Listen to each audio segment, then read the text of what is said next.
Every year, more than 3 billion air passengers head for the skies. The vast majority return safely to Earth without incident. But a small number experience life-changing moments they will never forget. It was like a war zone in the sky. We hear first-hand accounts from the passengers and pilots who have lived through the most shocking extremes of air travel. Went on the wildest teacup ride you could ever imagine. From great escapes Run, it's gonna blow. to mad moments and highway robbery This is now going to cost you £24,000. to highway landings. It's definitely something I don't teach in driving schools, how to avoid a plane. In the age of the smartphone, these events are caught on camera as never before. Awesome. We reveal exclusive footage never seen on television. So keep your seatbelts fastened for the world's wildest flights. In this episode of World's Wildest Flights, the 77-year-old first-time flyer who takes over the controls. Mayday, mayday, mayday. I didn't know how to land an aircraft. I'd never done it. Have you done any flying before? Negative.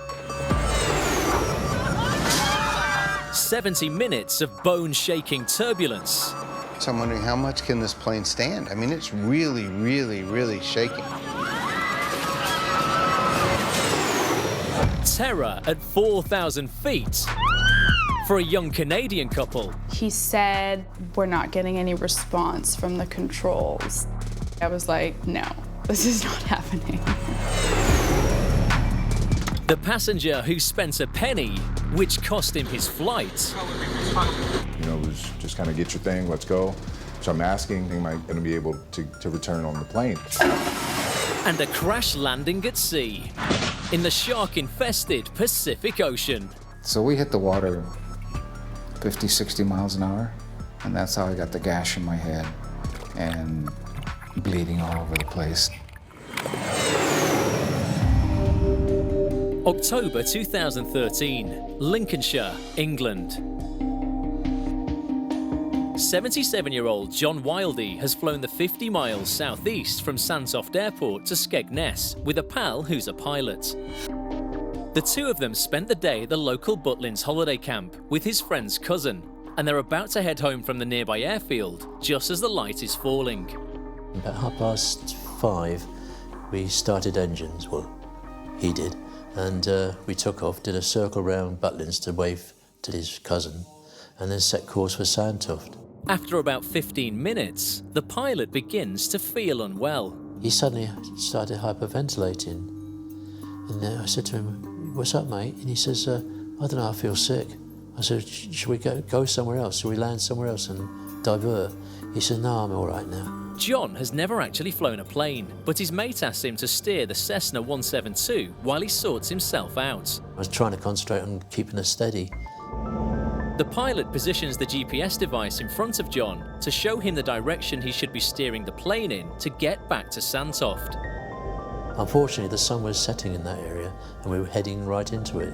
So all I could see was a black little box on the dashboard and I couldn't really see it. I'd just make out the arrow which gives the direction. And I followed that. At nearby Humberside Airport, John Cameron is on air traffic control duties. So it was getting towards the end of the shift, about 6:30 in the evening. For some reason, it was actually a quieter evening than I expected.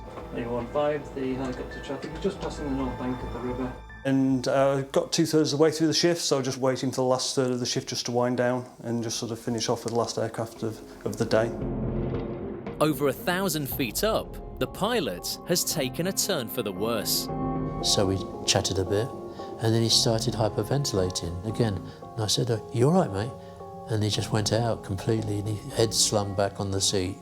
And that was it, he was unconscious. And I kept tugging him and said, "Mate, you wake, mate." Nothing. And that's when I realised I was on my own.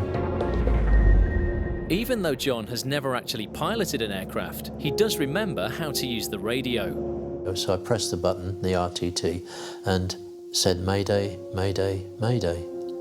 because I've read the books, as you know. Mayday, mayday, mayday. The three words, and generally when you get a mayday call, you're going to get a pilot telling you where he is, what he's doing, what's happening, how many people on board, but it was just three words, and then the transmission ended. And he came back to me and says, unit calling, what is your problem? So then pressed again and said, I'm a passenger. My pilot seems to be unconscious, but I'm not a pilot. Over. As soon as I heard the words, he's not the pilot, my mind is just exploding into thinking, how many people are on board the aircraft? Is there somebody on board the aircraft? Is this a joke? He came back to me and I explained the position and that I was airborne and that we were heading for Sandtop. Have you done any flying before? Negative. You see professional pilots damage their aircraft on a regular basis, and the time frame is getting near dark. All these small amounts added up to a huge possibility that he's not going to actually be able to sort of survive the next half an hour.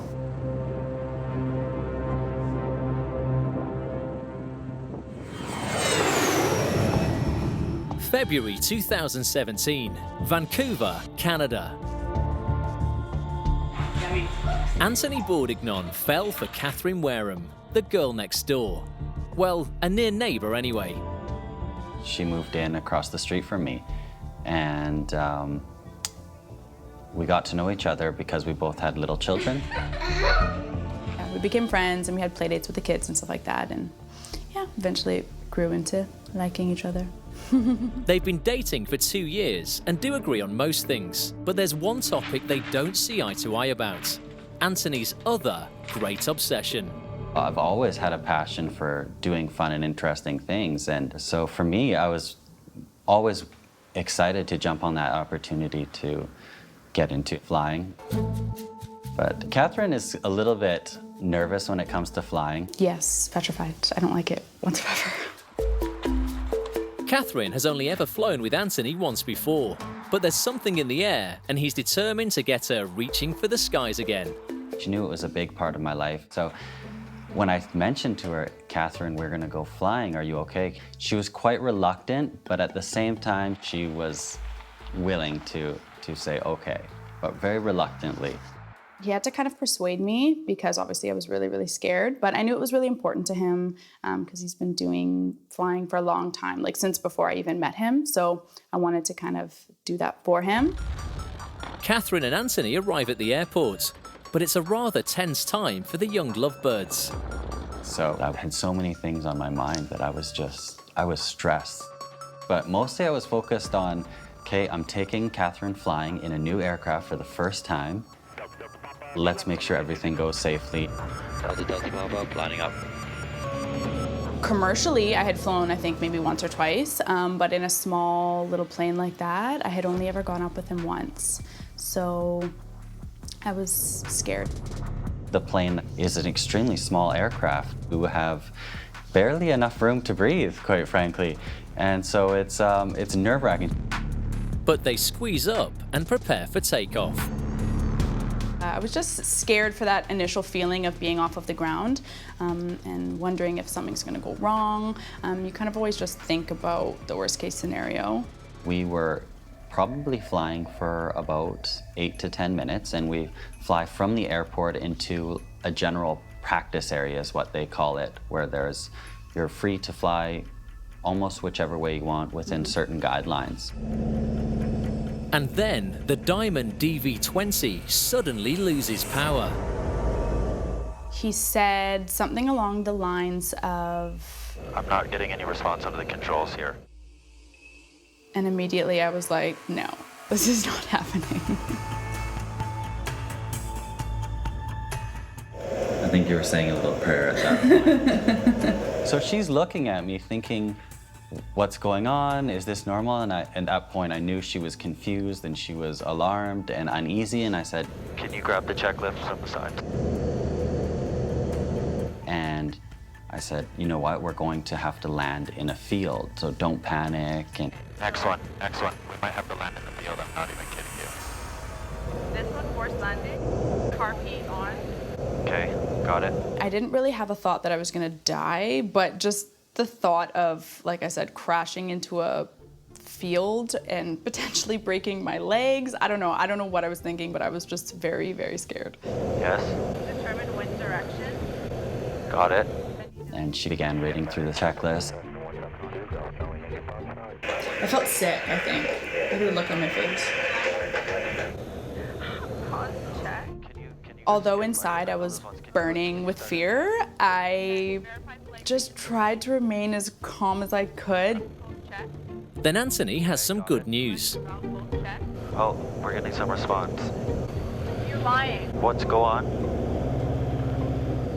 I said to her, oh, we're getting some response. And at that moment, she goes, you're lying. At that moment, I thought she was cluing in. In fact, she wasn't. How can you not understand what he's saying?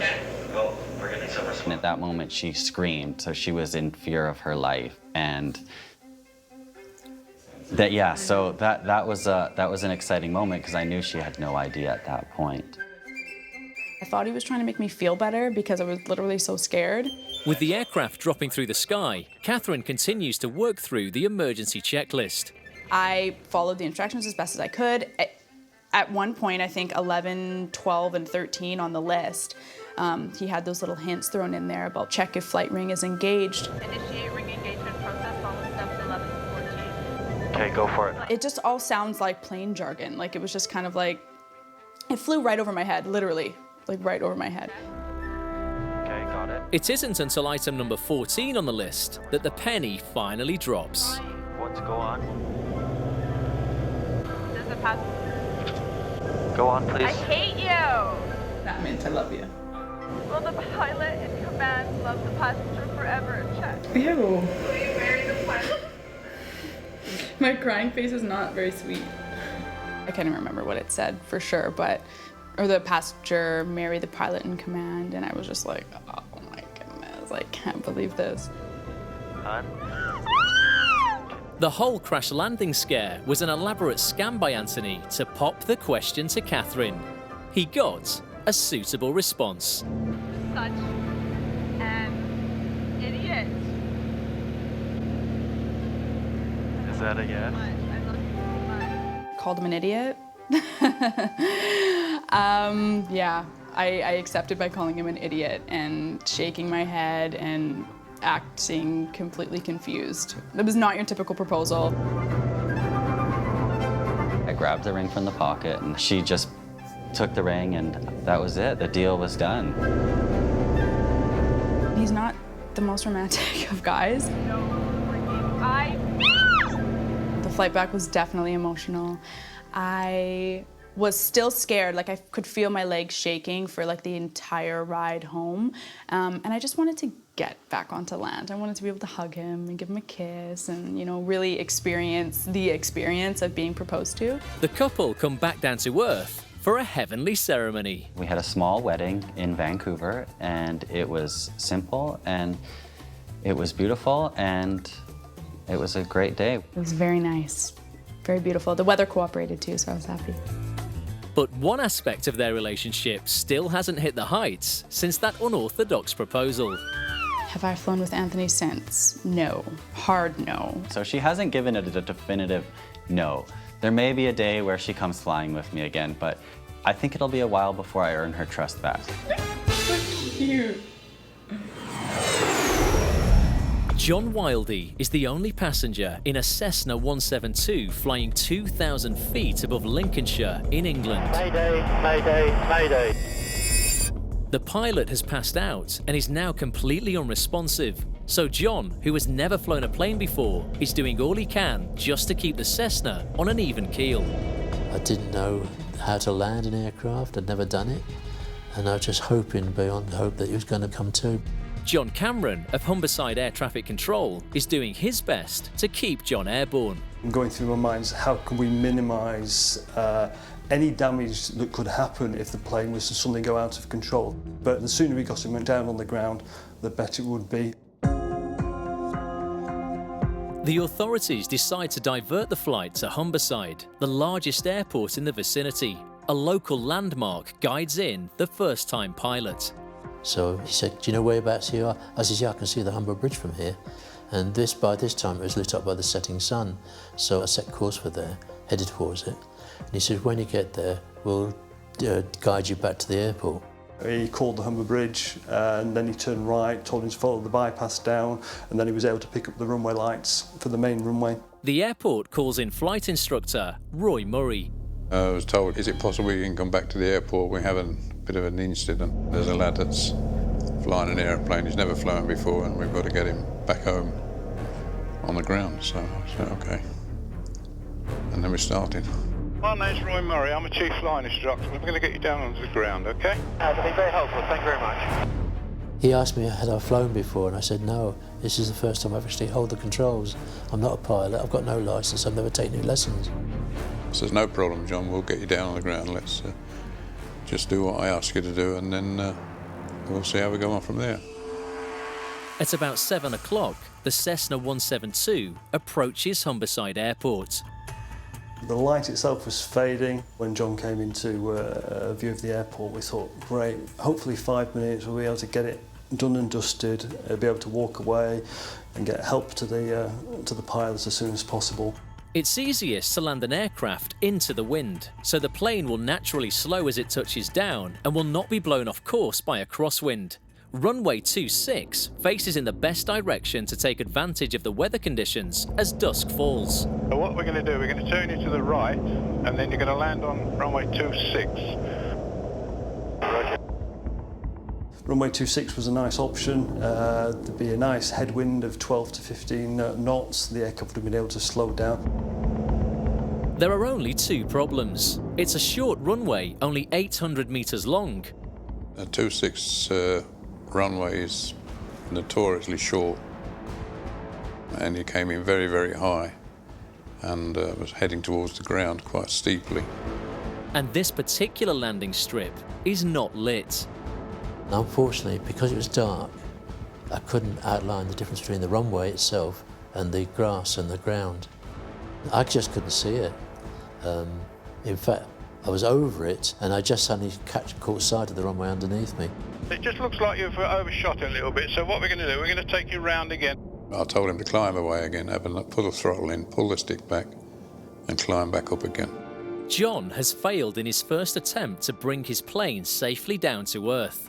And as the sun slowly sets over the Lincolnshire landscape, it's only going to get harder. Yeah, there was a small amount of daylight for him to land on. He was just trying to get him in onto the runway, but he said it was too dark. So the anxiety levels are getting raised. The longer an incident goes on, the more likely something is going to go wrong.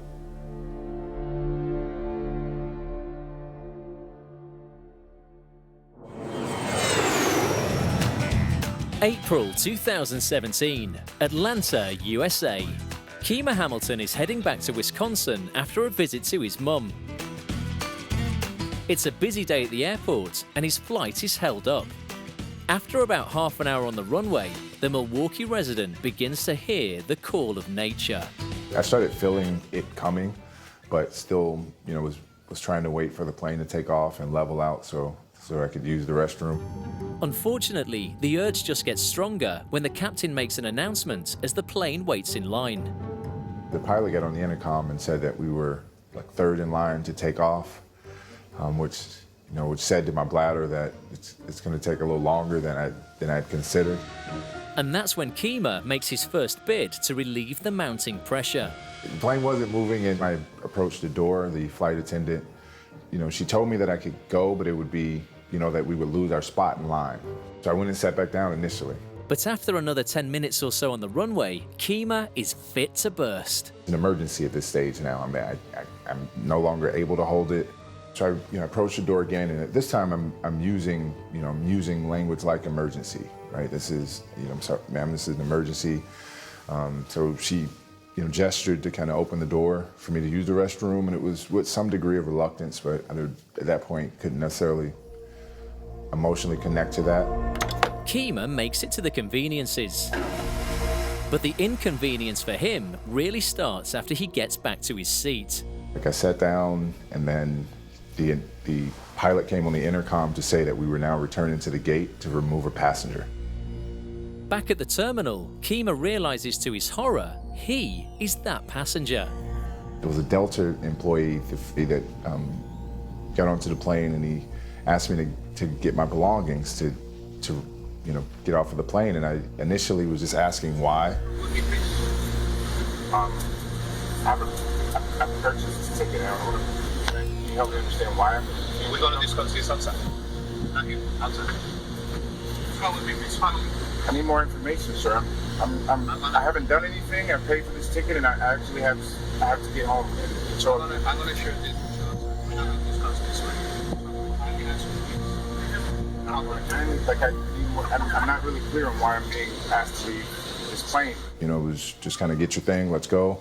So I'm asking, once we understand that this is a big misunderstanding, am I going to be able to return on the plane? And at this point, I still haven't been able to explain what was going on. We're not going to discuss this right here outside. I'm going to ask you one more time, please. But it was never allowed that opportunity. So the first Delta employee left the plane, and that's when the second gentleman Delta employee came on.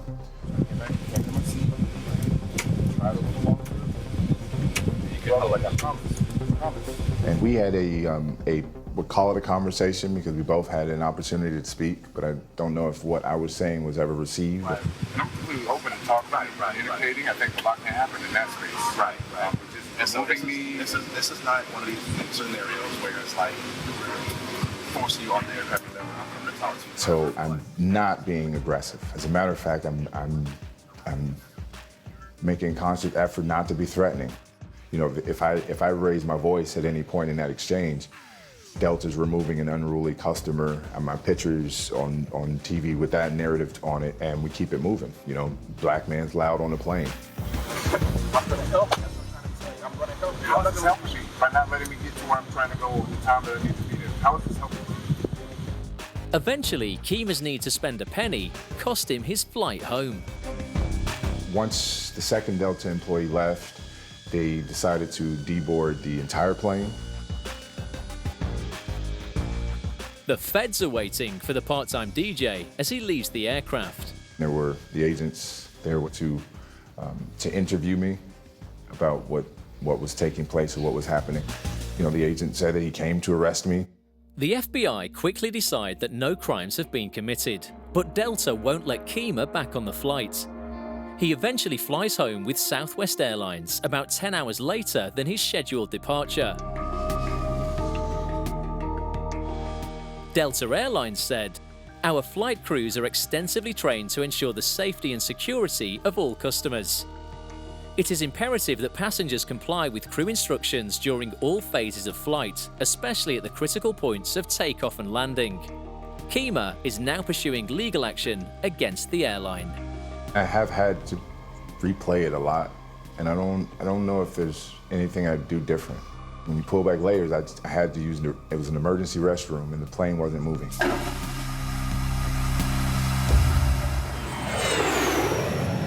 77-year-old John Wildest is the only passenger in a Cessna 172 flying high over Humberside in the northeast of England. His friend, the pilot, is completely unresponsive, so John has taken over the controls and tried unsuccessfully to land the plane at Humberside Airport. He has never flown before. Now darkness is setting in, and to make matters worse, John is struggling to see the instruments in the growing gloom. I didn't know where the dashboard light was, and I couldn't see the dashboard at all. Yeah, any idea how to turn the lights on the dashboard, are there? As every aircraft can be configured differently, the team on the ground don't know where the light switch will be, and a mistake could be fatal.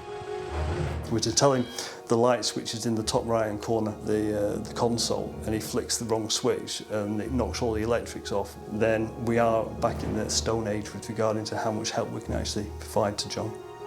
Are you in a position to tell us what your speedometer's saying? Sorry, I can't see it at all now.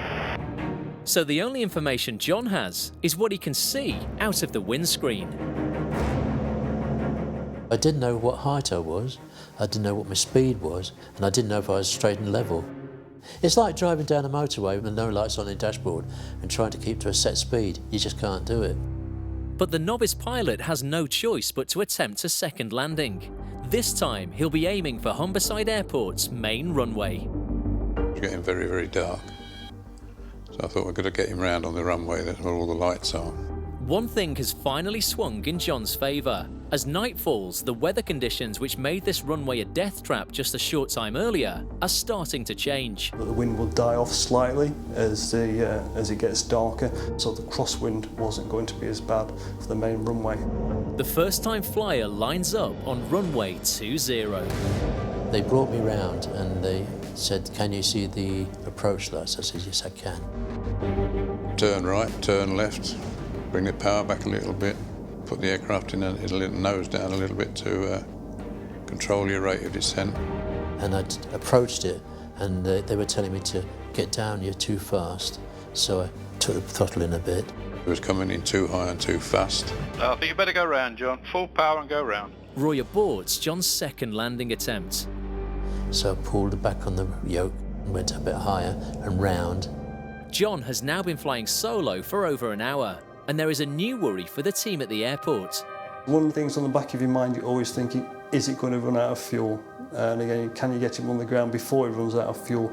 I knew there was going to be a stage where I'm going to have to go down regardless.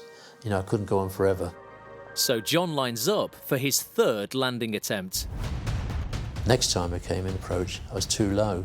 He was dropping too short, he'd have ended up on the road. And so he was told to climb, and as he climbed, he was therefore became too high. I tried to climb without putting power on. The next thing I knew was that the left wing, port wing, dropped, and all I could see was a house in the front, a farmhouse or something, spinning round me. And how the hell I got out of that, I don't know. This was the worst time, the whole thing. The strain is finally starting to show on the beleaguered 77-year-old. After the second attempt on runway 20, the voice pitch started to change slightly. And when the voice changes, you start to think, is he getting too tired? I was tired. We've been flying since 5:30, and it was now, I think, about 7:45, and I was really, really tired. And I just wanted to sit down and have a cup of tea. Unfortunately for John, this is no time to get a kettle on. Now exhausted and unable to read his instruments in the dark, the pensioner comes in for his fourth landing attempt. Have you got the runway in sight, John, still? Yeah, it's on my starboard beam. I made the final approach, and it seemed to be I was on the right height and level. And you're thinking, get it down, get it down, get it down, and you can watch the height come off the aircraft on the radar itself. I kept saying to him, Paul, just keep the attitude coming down, that's the rate of descent coming down.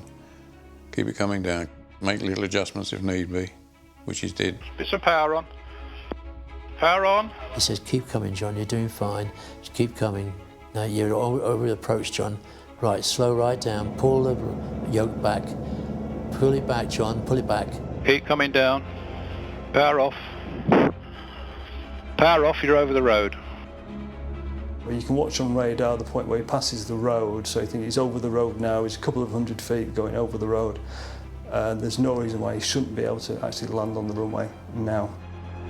Keep coming down. And they hit the deck, and that stage it bounced. I think it bounced twice, I'm not sure. A few sparks, but the crosswind just started to take the aircraft just slightly from right to left. And then I thought, I can't stop it. And then I saw this board, the indicator board for the runway, and that was coming towards me. Oh, I'm going to hit this after all that. But she stopped in time. There you go, you made it. Well done. That's your first night landing. Good, well done. And that was the end of it. John lands the plane safely, but sadly the ambulance team on the ground confirmed that his friend, the pilot, died during the flight. So you're thinking, great, that's it, everybody's happy, he's going to walk away. But I will always feel saddened that somebody died. And how could I have done something to make it better? I was in two minds. One, I'm actually doing what I've always wanted to do, fly an airplane. And I'm doing it fairly well, you know, because I was keeping a fairly straight level, and I was keeping her on the course, and I was really proud of myself, actually, being able to do it. But my mate had died, and that's not the really way to go.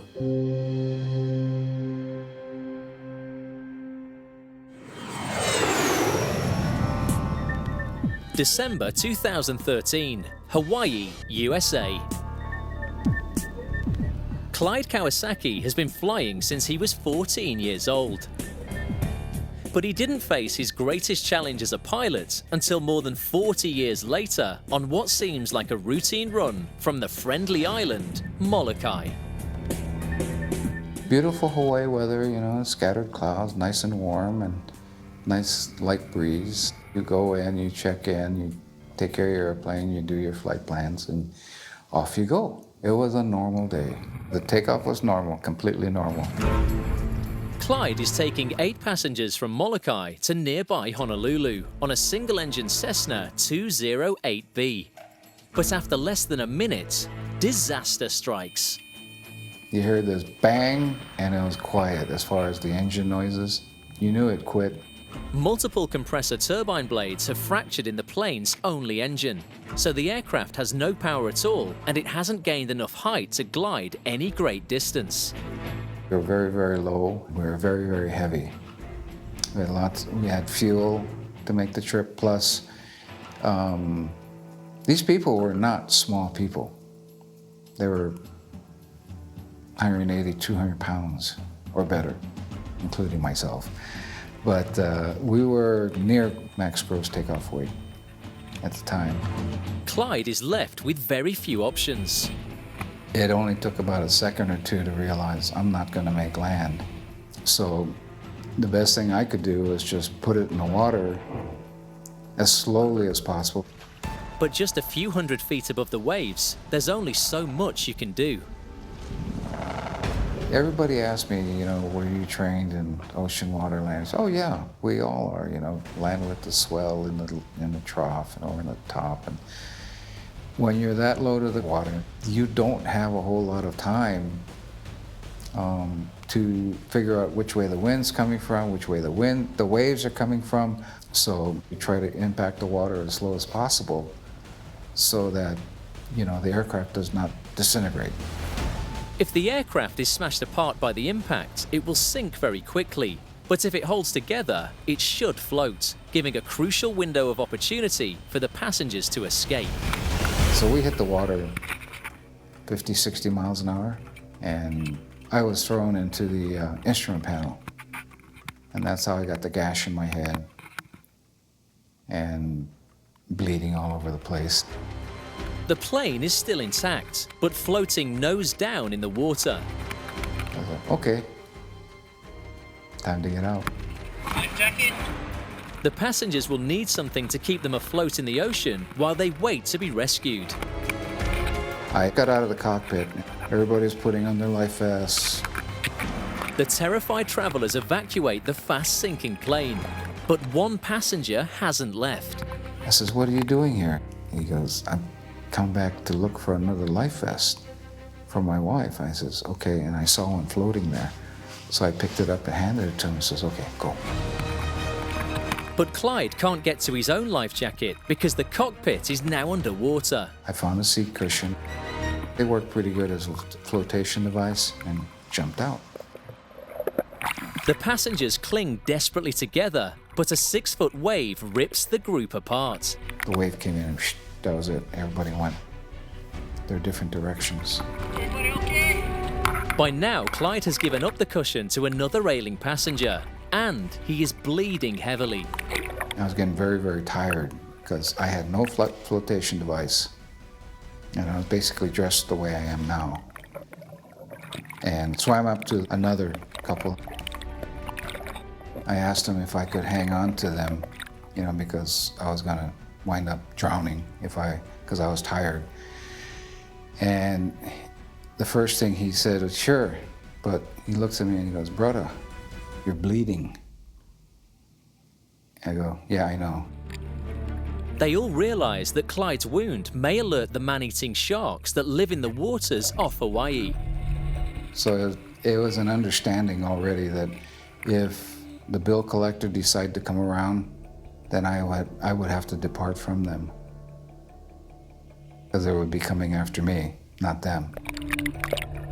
Fortunately, the sharks don't sense the blood, but the passengers do have to cling on for dear life for 80 minutes before help arrives. 8 people survived the crash, but one of Clyde's passengers, Loretta Fuddy, died as a result of heart problems in the water after leaving the plane. I have to take care of my passengers first before I take care of myself. And I did everything I possibly could, and it still ended up that way. And it angers me, it frustrates me, you know, that it happened the way it did.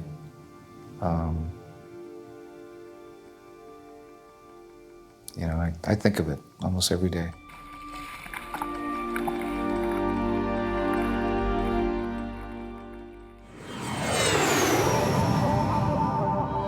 December 2014, Seoul, South Korea.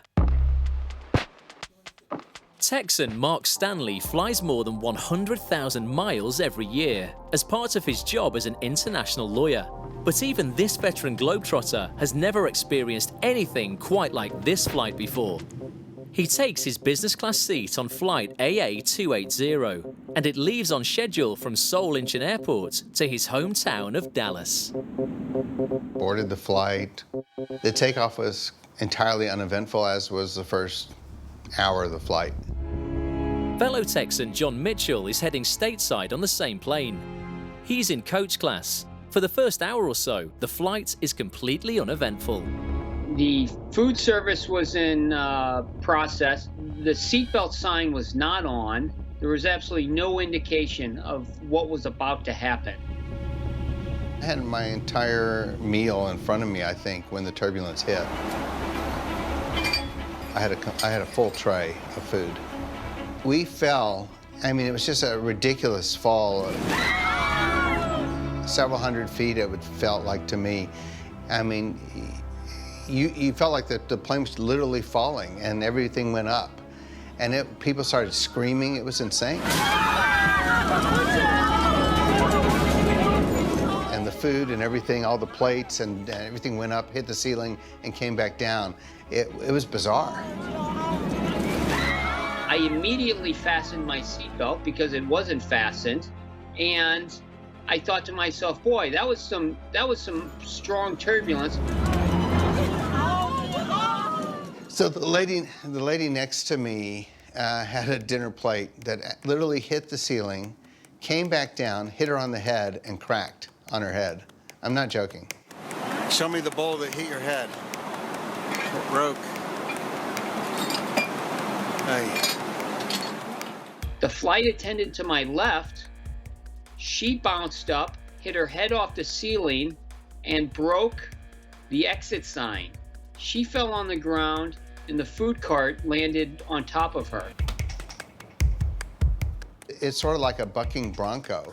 I mean, it's really hard to control. It was harrowing. I think people were evaluating what was going on and having just no idea of what's happening. This is the most frightening thing I've ever seen. This kind of shaking is the result of the plane flying through very disturbed pockets of air, what is known as turbulent airflow. There are many causes of turbulence. The main two causes are thunderstorms with significant updrafts and downdrafts with wind speeds up to 270 kilometres an hour. The other one, which is a real silent one, is clear air turbulence, typically associated with jet stream activity, where again, wind speeds up in the 200 to 300 kilometre an hour range. Flight AA280 hit clear air turbulence. This is the most dangerous form of turbulence because it's very hard to detect. Pilots today are armed with a radar system called multi-scan radar, which looks well ahead and scans thunderstorms and other weather events from the base right to the top and delivers a very sophisticated picture of the problems ahead. However, Clear air turbulence is still a problem. It is being worked on, but we don't yet have a perfect solution to avoid clear air turbulence. And once the plane has flown into a major occurrence of these conditions, there may be no quick solution. The pilot in this case had a couple of options. One was to slow the aircraft down, which he did. The other one was to find smoother air, which I believe was not an option because this turbulence was so widespread. So I've flown a lot, and you have some turbulence that you experience all the time. Just a little bit of turbulence, you know, people say get nervous and the plane's shaking. Nothing like this. Then it kept happening over and over again. And I said, well, we'll be through this in a second. But I mean, it's hopping and hopping and hopping. The shaking literally continued on for an hour. I just did not know what was happening, and I thought it was going to be my last flight.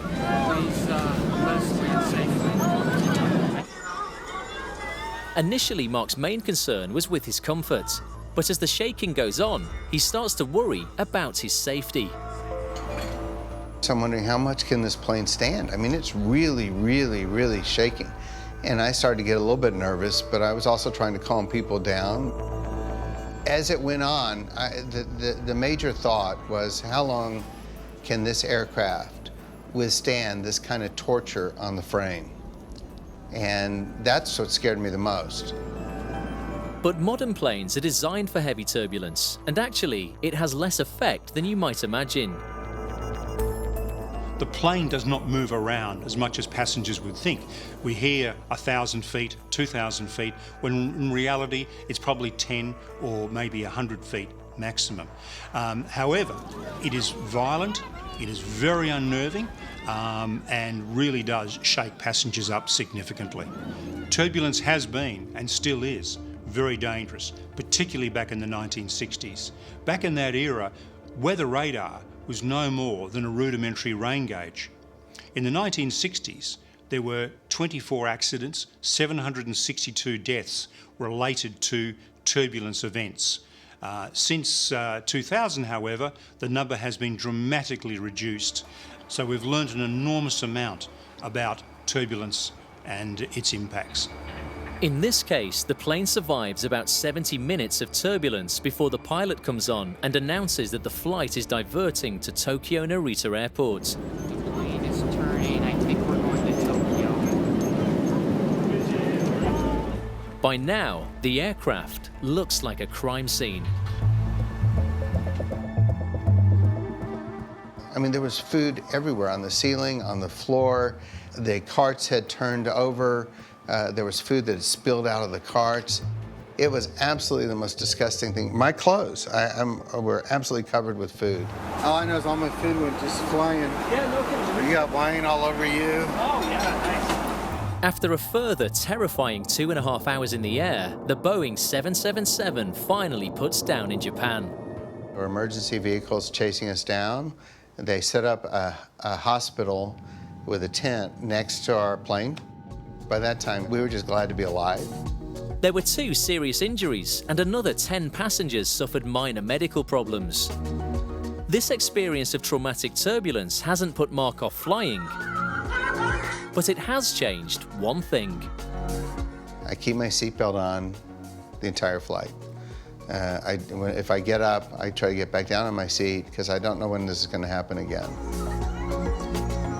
Every time there's air turbulence, I flash back to American 280 from Seoul, and it frightens me for a second, and then I just calm down.